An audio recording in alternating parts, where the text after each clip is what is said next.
Sejarah seringkali dianggap membosankan, hanya deretan angka dan nama yang mati. Tapi di sini, kita percaya bahwa setiap puing runtuhan menyimpan nyawa. Dari kejayaan Nusantara hingga perang besar yang mengguncang dunia. Kita akan rangkai kembali serpihan masa lalu menjadi sebuah kisah utuh yang menggetarkan hati. Selamat datang di Dongeng Sejarah.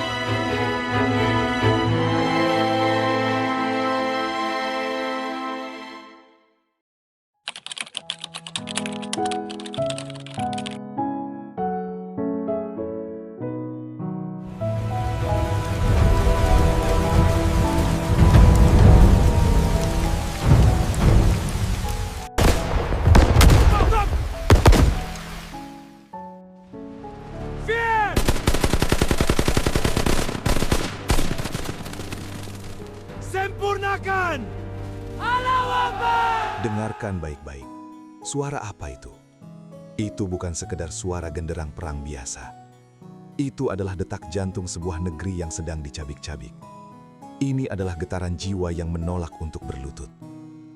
Kita kembali, saudaraku, ke abad ke-19 yang kelam di ujung barat Nusantara. Di tanah yang disebut Nanggro Aceh Darussalam. Tahun-tahun berlalu, darah tumpah tak terhitung. Kelelahan menyelimuti. Para ule balang, sang pemimpin duniawi, mulai goyah. Asa hampir putus, seperti tali layang-layang di tengah badai. Namun dalam keputusasaan yang paling dalam, sejarah selalu menyisakan satu pintu cahaya.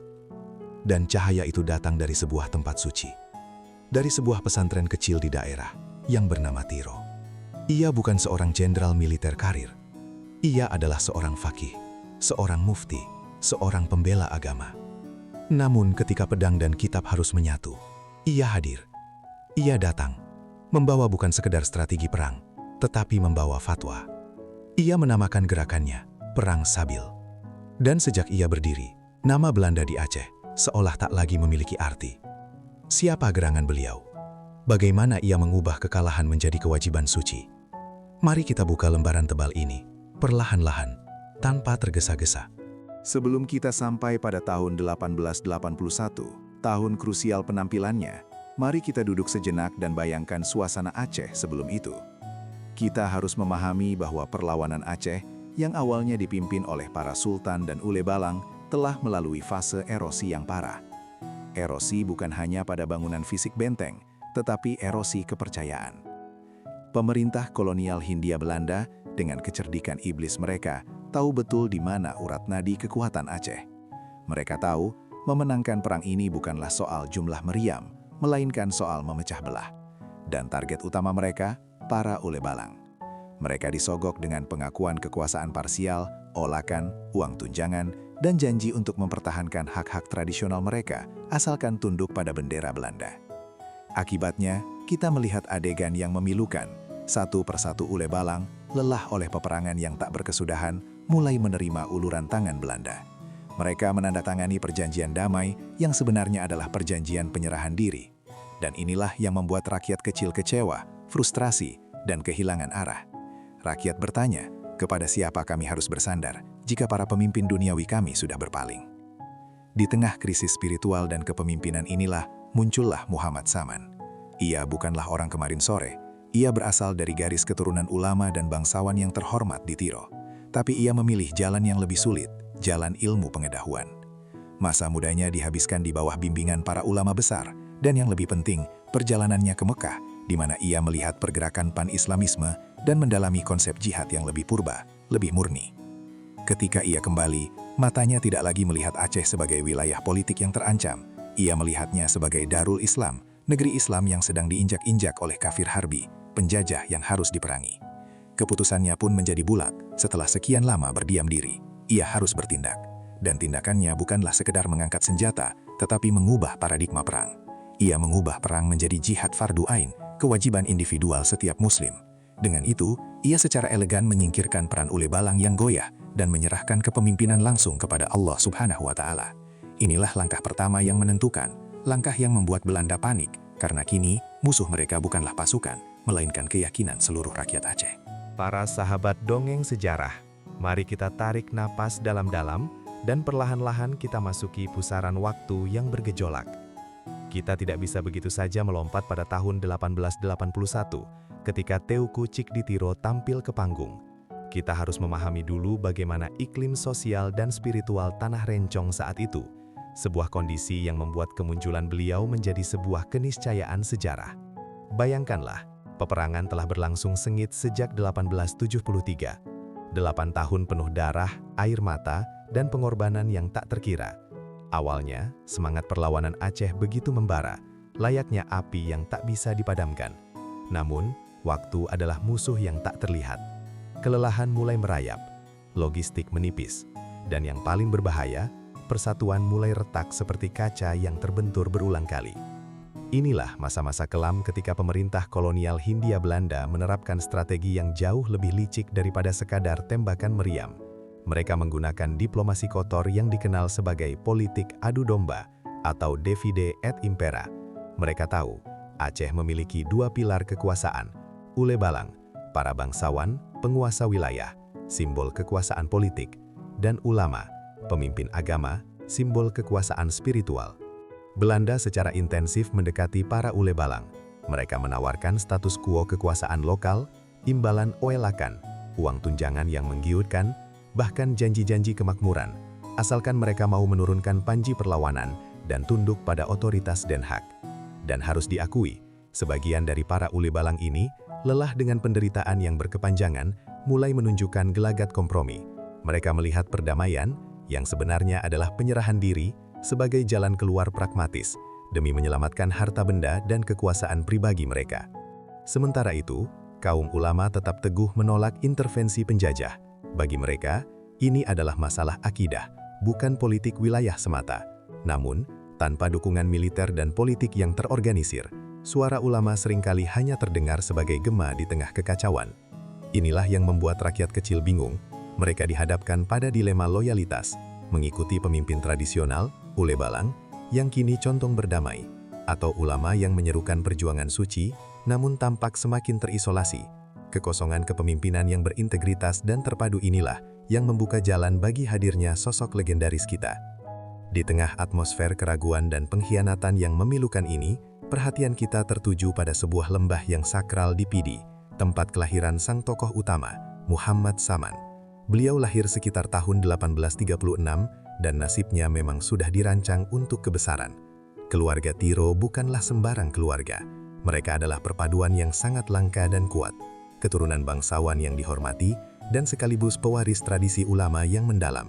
Dengan kata lain, ia lahir dengan potensi untuk memegang kedua mata pisau kekuasaan, politik dan spiritual. Namun, Muhammad Saman memilih untuk mengasah mata pisau spiritualnya hingga setajam mungkin. Masa mudanya dihabiskan dalam disiplin ilmu yang ketat. Ia tenggelam dalam lautan kitab-kitab agama, mengaji Al-Quran, hadis, fikih, dan bahkan menelusuri kedalaman tasawuf. Pendidikan ini memberinya benteng keimanan yang tak tergoyahkan. Titik balik yang paling krusial dalam pembentukan karakternya adalah perjalanan suci ke Mekah untuk menunaikan ibadah haji. Mekah pada periode itu di akhir abad ke-19 adalah pusat perdebatan intelektual dan pergerakan pan-Islamisme. Muhammad Saman tidak hanya menjalankan ritual keagamaan di sana, ia membuka mata lebar-lebar terhadap kondisi global.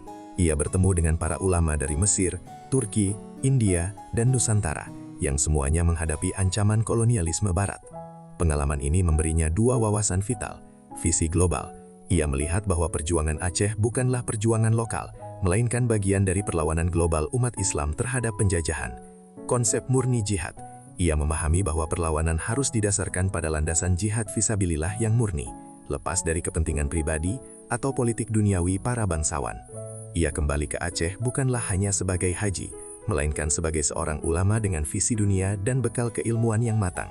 Ia siap secara intelektual dan spiritual untuk memikul beban kepemimpinan yang sebentar lagi akan dibebankan oleh sejarah kepadanya.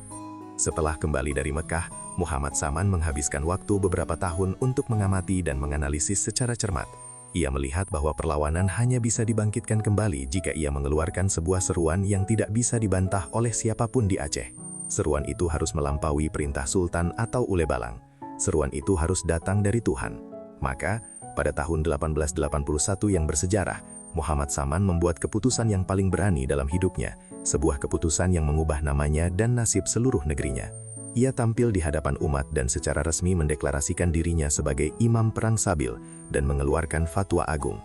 Dengan lantang dan tegas, ia menyatakan bahwa perang melawan kafir Belanda adalah fardu ain, kewajiban individu yang tidak bisa diwakilkan kepada setiap muslim di Aceh, baik laki-laki maupun perempuan, tua maupun muda yang mampu mengangkat senjata.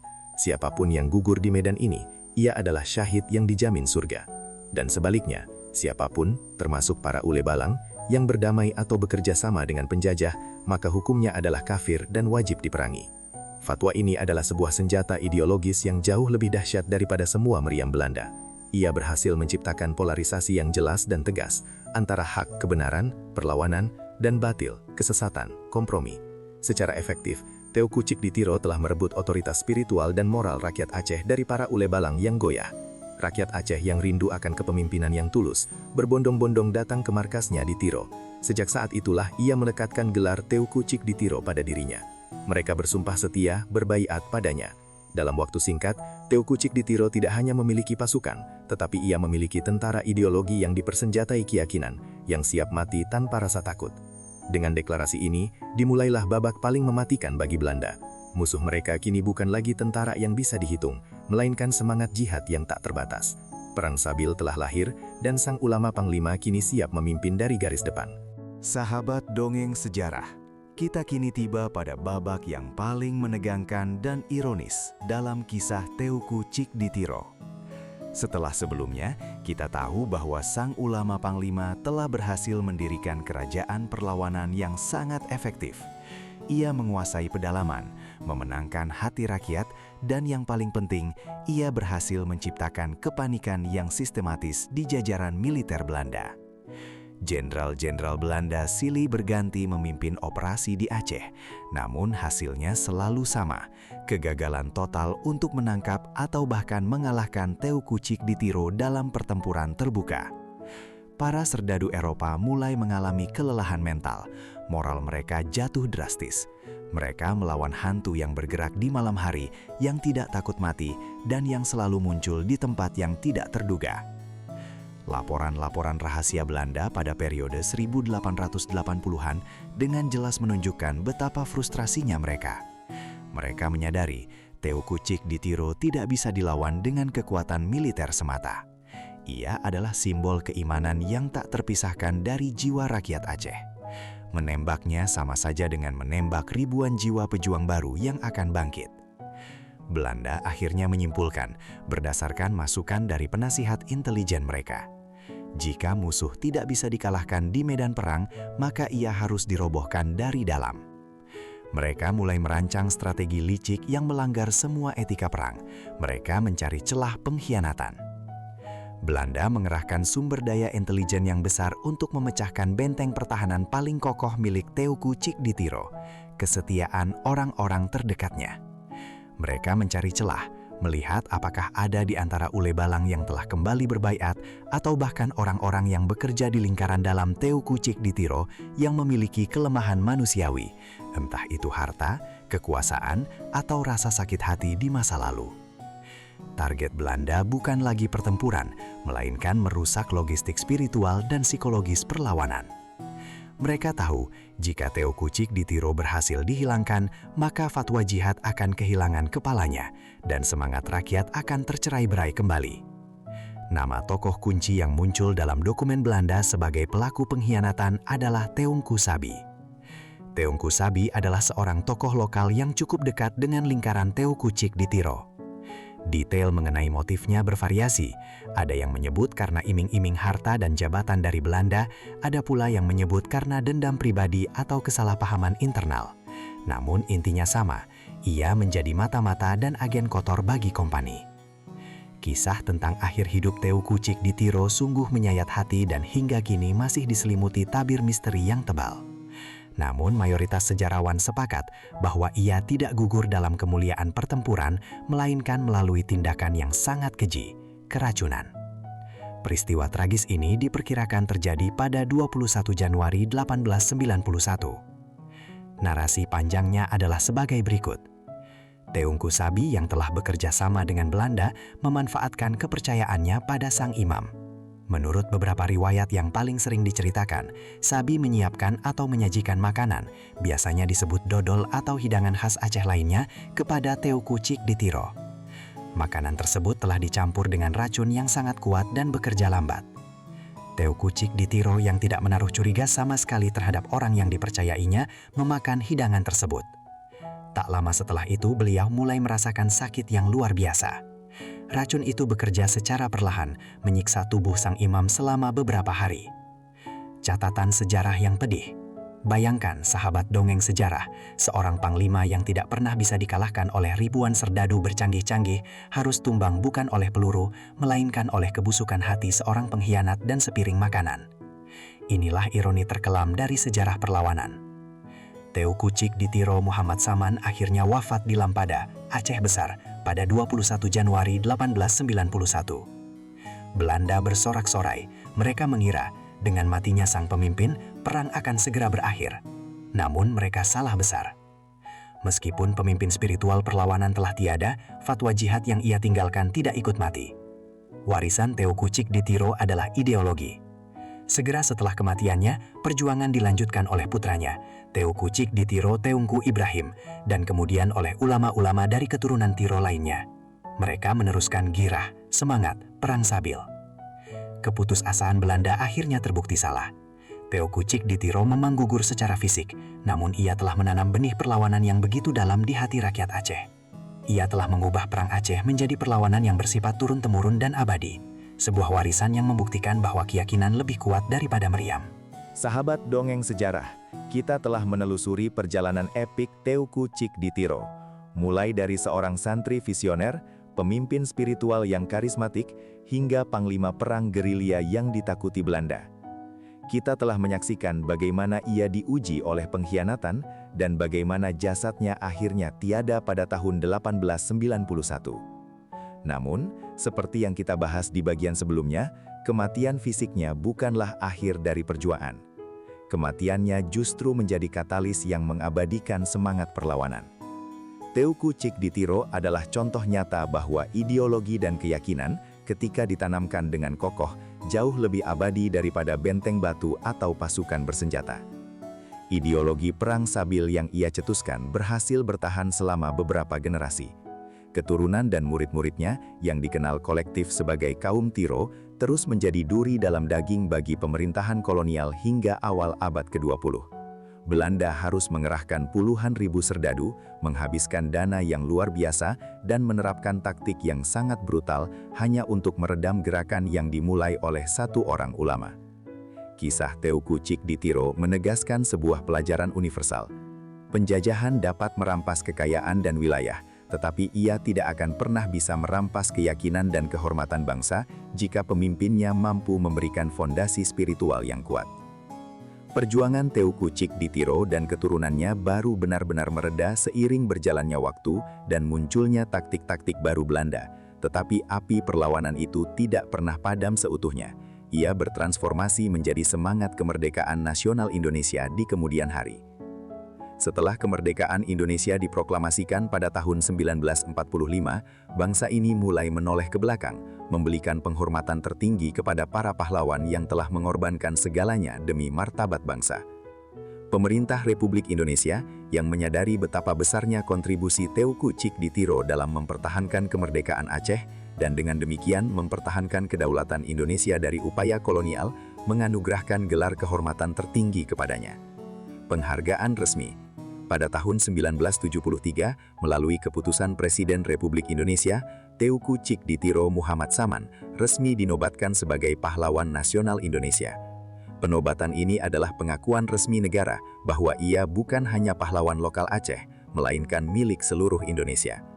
Ia adalah simbol keberanian, ketaatan pada prinsip, dan perlawanan tanpa kompromi. Makamnya, yang kini menjadi situs ziarah dan penghormatan, berdiri tegak sebagai pengingat akan perjuangan tak kenal lelah yang telah ia lakukan. Sahabat dongeng sejarah yang budiman, demikianlah kita menutup lembaran kisah tentang sang ulama panglima dari Tiro. Kisah ini mengajarkan kita bahwa sejarah tidak hanya ditulis oleh raja dan jenderal, tetapi juga oleh mereka yang berani melawan arus dengan kekuatan spiritual yang luar biasa. Teuku Cik Ditiro meninggalkan legasi yang melampaui medan perang. Ia membuktikan bahwa persatuan ulama dan ulele balang, spiritual dan politik adalah kunci kebesaran Aceh. Ia meninggalkan konsep jihad yang menolak kompromi dengan penjajah, menjadikannya standar moral bagi seluruh pejuang Aceh. Meskipun narasi kita telah usai, semangat dan pelajaran dari hidupnya akan terus hidup. Setiap kali kita berbicara tentang keberanian, tentang perlawanan tak kenal menyerah, dan tentang arti sejati kehormatan, kita akan selalu teringat pada nama Teuku Cik Ditiro Muhammad Saman. Penutup, terima kasih telah menemani kami dalam penelusuran sejarah yang panjang dan mendalam ini. Semoga kisah ini menginspirasi kita semua untuk selalu teguh pada prinsip dan mencintai negeri ini sepenuh hati. Sahabat dongeng sejarah, kita telah tiba di babak epilog naratif, sebuah ruang untuk merenung dan menganalisis lebih dalam. Mengapa Belanda, sebuah kekuatan militer besar dengan teknologi modern, membutuhkan waktu hingga puluhan tahun dan menghabiskan dana yang luar biasa besar setara dengan kas negara mereka saat itu, hanya untuk meredam perlawanan di Aceh? Jawabannya terletak pada kegagalan mereka memahami dampak jangka panjang dari ajaran Teuku Cik Ditiro. Analisis mendalam menunjukkan pola pikir totalitas. Teuku Cik Ditiro berhasil menanamkan pola pikir bahwa perang ini adalah perang total, perang antara iman dan penindasan. Ia telah memutus kemampuan Belanda untuk berunding dengan damai, karena bagi pengikut Tiro, berunding sama dengan berkhianat pada Allah. Pola pikir ini memastikan bahwa setiap kemenangan kecil Belanda hanyalah bersifat sementara. Setiap bayi yang lahir di Aceh adalah calon pejuang baru. Kehancuran ekonomi kolonial. Perang yang berkepanjangan ini sangat mahal bagi Belanda. Mereka terus-menerus mengirimkan pasukan dan logistik ke Aceh, menguras kas negara. Kematian Teuku Cik Ditiro memang memberikan jeda, tetapi kegigihan keturunannya memastikan bahwa drainase finansial ini terus berlanjut, menjadi salah satu faktor yang melemahkan hegemoni kolonial secara keseluruhan di Hindia Belanda. Perang Aceh adalah kuburan emas bagi Belanda. Doktrin perang gerilya modern. Secara taktis, metode perang sabil yang digagas Teuku Cik Ditiro menjadi cikal bakal doktrin perang gerilya modern di Indonesia. Taktik hit and run, mobilitas tinggi, dan peleburan diri ke tengah masyarakat adalah warisan militer Teuku Cik Ditiro yang kelak diadopsi oleh para pejuang revolusi nasional di seluruh Nusantara. Kisah seorang pahlawan yang begitu besar tentu saja tidak pernah luput dari sentuhan mitologi dan kisah-kisah karomah atau keajaiban spiritual yang diwariskan secara lisan dari generasi ke generasi. Di mata rakyat Aceh, Teuku Cik Ditiro adalah wali Allah yang memimpin perjuangan suci dan bukan hanya seorang manusia biasa. Mari kita selami beberapa mitos populer yang menambah kedalaman dongeng sejarah ini. Peluru yang tak mampu menembus. Dikisahkan bahwa dalam banyak pertempuran, peluru-peluru serdadu Belanda seolah berbelok arah atau menjadi tawar ketika diarahkan kepada Teuku Cik Ditiro. Mitos ini melambangkan keyakinan rakyat bahwa beliau berada di bawah perlindungan ilahi, sebuah karomah yang menegaskan kebenaran perjuangan yang ia pimpin. Secara rasional, ini mungkin merefleksikan keberaniannya yang luar biasa di garis depan tanpa gentar, yang diterjemahkan menjadi perlindungan supernatural oleh pengikutnya. Tongkat pusaka dan air laut. Ada cerita yang menyebutkan bahwa Teuku Cik Ditiro memiliki tongkat atau benda pusaka tertentu yang membantunya dalam peperangan. Bahkan ada kisah bahwa ia pernah memukul air laut dengan tongkatnya dan seketika itu ombak besar menghantam kapal-kapal Belanda atau air laut di sekitar pos Belanda mendadak surut, menyebabkan kapal mereka kandas. Mitos-mitos ini berfungsi sebagai peningkat moral, meyakinkan pejuang bahwa kekuatan alam pun berada di pihak mereka. Ramalan kematian. Dan yang paling mengharukan, ada mitos yang mengatakan bahwa Teuku Cik Ditiro telah mengetahui melalui ilham atau ramalan bahwa ia tidak akan gugur oleh peluru Belanda, melainkan oleh pengkhianatan dari dalam. Ini menambahkan dimensi tragis dan spiritual pada kematiannya, membenarkan bahwa kepergiannya adalah bagian dari takdir suci yang telah ia terima dengan ikhlas. Penutup dari kisah panjang ini haruslah melihat bagaimana ruh Teuku Cik Ditiro terus bernapas dalam identitas Aceh modern. Semangat perlawanan tanpa kompromi yang ia ajarkan kini terwujud dalam kekhasan budaya dan politik Aceh yang sangat unik di Indonesia. Aceh adalah satu-satunya provinsi yang secara resmi menerapkan syariat Islam, sebuah warisan yang secara langsung dapat ditelusuri kembali pada upaya para ulama, termasuk Teuku Cik Ditiro, untuk menjadikan Islam sebagai dasar fundamental kehidupan berbangsa dan bernegara di Tanah Rencong. Nama Tiro kini bukanlah nama tempat atau marga, melainkan sinonim dari kegigihan, kemuliaan, dan kebanggaan. Setiap anak Aceh yang mempelajari sejarahnya akan menemukan bahwa fundasi keberanian kolektif mereka diletakkan oleh sang ulama panglima yang menolak untuk menjual kehormatan demi kenyamanan sesaat. Sahabat dongeng sejarah, dengan ini kita telah benar-benar menyelesaikan penelusuran panjang kita. Kita telah melampaui fakta sejarah dan menyentuh jiwa dari kisah ini. Teuku Cik Ditiro adalah bukti bahwa keberanian sejati seringkali berakar pada keyakinan yang paling dalam.